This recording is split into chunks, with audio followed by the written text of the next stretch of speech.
ഇത്തവണത്തെ തദ്ദേശ തെരഞ്ഞെടുപ്പ് കേരളത്തിൻ്റെ രാഷ്ട്രീയ ചരിത്രത്തെ തന്നെ വലിയ തോതിൽ പരിവർത്തനപരമായ സ്വാധീനം ചെലുത്തുന്ന ഒന്നായിട്ട് മാറാൻ പോവുകയാണ്. ഇപ്പോൾ നമ്മൾ കേരളം എന്ന് പറയുന്നത് ഇടതുപക്ഷ ജനാധിപത്യ മുന്നണിയുടെ നേതൃത്വത്തിലുള്ള ഏതാണ്ട് ഒരു ദശാബ്ദകാലം പിന്നിട്ട ഭരണം പൂർത്തീകരിക്കുന്നതിന് തൊട്ടു മുന്നിലാണ് ഈ തെരഞ്ഞെടുപ്പിനെ അഭിമുഖീകരിക്കുന്നത്. ആ ഒരു ദശാബ്ദത്തെ കേരള ഭരണം പ്രധാനമായും വലിയ തോതിലുള്ളൊരു വികസന വിസ്മയമാണ് നമ്മുടെ ദേശീയ പശ്ചാത്തലത്തിൽ രൂപപ്പെടുത്തിയത്. നമ്മൾ വലിയ തോതിലുള്ള മുതലെടുത്ത പ്രതിസന്ധിയുടെ ഒരു കാലത്തിലൂടെ കടന്നു പോകുന്നതുകൊണ്ട് തന്നെ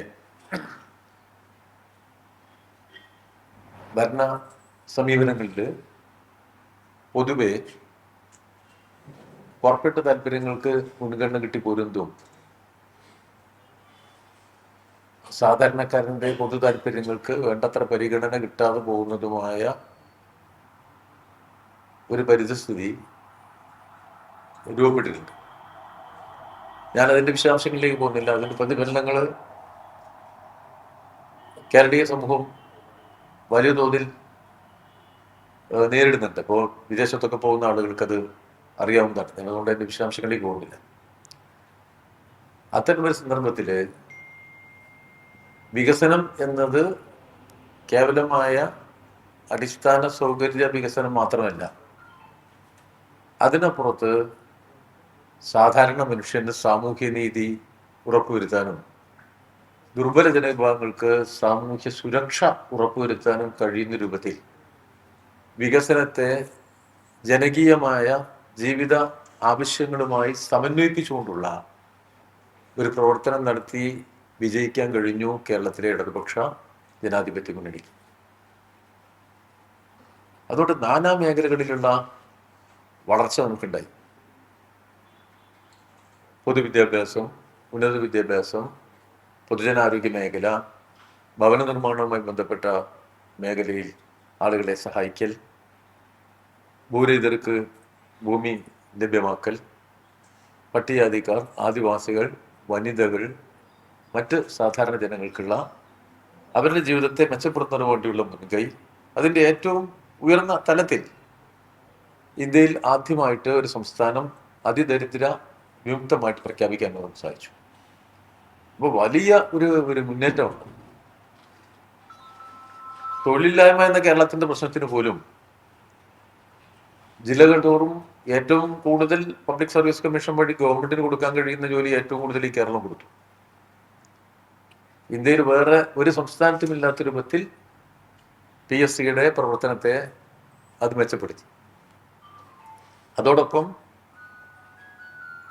സംസ്ഥാന ഗവൺമെന്റിന്റെ മുൻകൈയിൽ ഇപ്പൊ എല്ലാ ജില്ലകളിലും നമ്മൾ തൊഴിൽ രീതിയെ വിളിച്ചു ചേർത്ത് അവർക്ക് തൊഴിൽ അവസരങ്ങൾ ഗവൺമെന്റിലൂടെ രൂപപ്പെടുത്തി കൊടുക്കുകയാണ്. എല്ലാം ഗവൺമെന്റ് ജോലിയല്ല, പക്ഷെ ഗവൺമെന്റിലൂടെ തൊഴിലവസരങ്ങൾ ജനങ്ങൾക്ക് രൂപപ്പെടുത്തി കൊടുക്കുക എന്ന വളരെ പുതുമയാർന്ന ഏറ്റവും നല്ല നിലയിൽ നവീനമായ ഒരു കാഴ്ചപ്പാടിന്റെ ഇവിടെ പ്രാവർത്തികമാക്കി. അത് ഈ പ്രയാസകരമായ കാര്യത്തിലും സന്ദർഭത്തിലും ജനങ്ങൾക്ക് ആത്മവിശ്വാസം നൽകിയിരിക്കുക.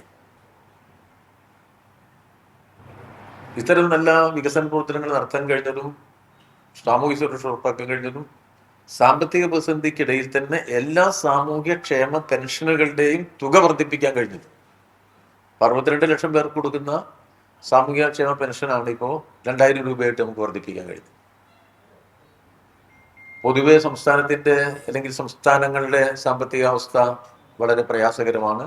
കേന്ദ്രം നമുക്ക് തരുന്ന വിഹിതം വലുതോതിൽ വെട്ടിക്കുറച്ചുകൊണ്ടിരിക്കുകയാണ്. എല്ലാം കേന്ദ്രത്തിൻ്റെ കൈകളിലേക്ക് എത്തിക്കുന്ന തരത്തിലേക്ക് നമ്മുടെ രാജ്യത്തെ നികുതി ഘടനയെ GSTയിലൂടെ മാറ്റിയിരിക്കുകയാണ്.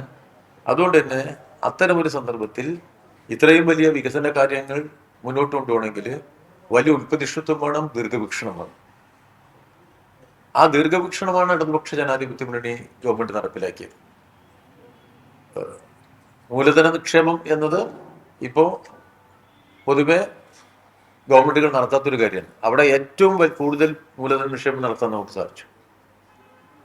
അതുപോലെ തന്നെ ഇന്നത്തെ ലോക പ്രത്യേകതയെ തിരിച്ചറിഞ്ഞുകൊണ്ട് തൊഴിൽ നൈപുണ്യം എന്ന മേഖലയ്ക്ക് ഏറ്റവും വലിയ പ്രാധാന്യം നൽകി. അപ്പോ ഭാവി കേരളത്തെ സൂക്ഷ്മ വിശകലനം ചെയ്ത് നമുക്ക് എത്തിപ്പിടിക്കേണ്ട ലക്ഷ്യത്തിലേക്ക് നമ്മുടെ സംസ്ഥാനത്തെയും ജനങ്ങളെയും മുന്നോട്ട് കൊണ്ടുപോവുക എന്ന വലിയ ഉത്തരവാദിത്വം നല്ല നിലയിൽ നിർവഹിച്ചതിൻ്റെ ജനസ്വീകാര്യതയാണ് ഇന്നത്തെ LDF-നുള്ളത്. ആ ജനസ്വീകാര്യതയാണ് ഈ പ്രാദേശിക തെരഞ്ഞെടുപ്പിൽ LDF-ന് അനുകൂലമായ ഏറ്റവും പ്രധാനപ്പെട്ട ഘടകം.